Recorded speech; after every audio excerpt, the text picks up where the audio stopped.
each year it seems there's like one country that seems to produce a whole bunch of wonderful movies. France is always usually there. But in years past, we've discovered some great Norwegian films that we've shown here. And frankly, if I get a Norwegian film to look at, I just go, just put it in the festival. We already know it's going to be great. The Norwegians are that great as far as filmmakers right now, I think. But this year, it's the Spanish for some reason. And we've got 3 really wonderful films from Spain. One is a very intelligent, I would say, science fiction film. It's about a time set not too far in the distant future, maybe like a year or two, and all of a sudden something happens in the environment where if you step outside your building, your house, whatever, you will die. So everybody is essentially confined at this moment, whether it's in their office or they're at home or whatever, and they can't go outside. And it's called The Last Days, and it's about what people would do in that kind of situation. How would you cope, and how would the world continue to live on? It's really a brilliant piece of science fiction. The second Spanish film that we're bringing is called Bypass, and this is a very funny, it's a romantic comedy. A bunch of friends are going to see a woman who's dying in the hospital. They're all in probably their 30s. And she's dying. And one of the guys goes up beside her to say goodbye.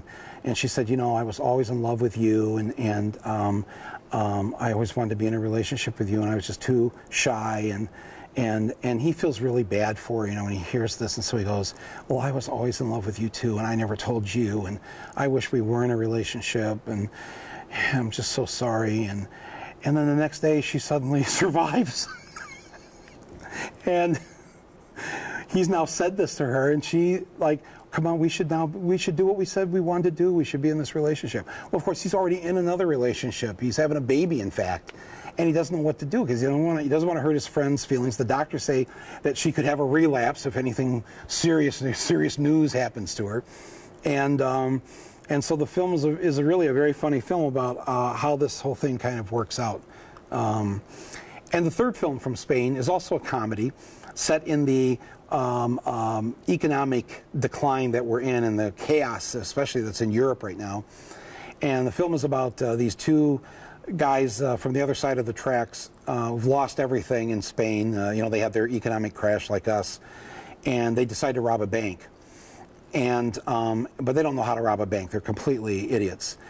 And so while they're robbing the bank, a guy comes through the door and he's got a bomb strapped to himself because he's lost his job or they've laid him off or whatever. And he's threatening to blow up the bank because the bank owned the business that he worked for. So now there's like a fight between the guys who are there with guns to rob the bank and the guy who's there with a bomb to blow up the bank. Of, hey, I'm here. No, I got here first. And the whole thing then becomes a hostage situation with the employees and the customers in the bank. It's truly a cross between the great Al Pacino film Dog Day Afternoon and Dumb and Dumber. If you put those 2 films together, you get this Spanish film called The World Is Ours.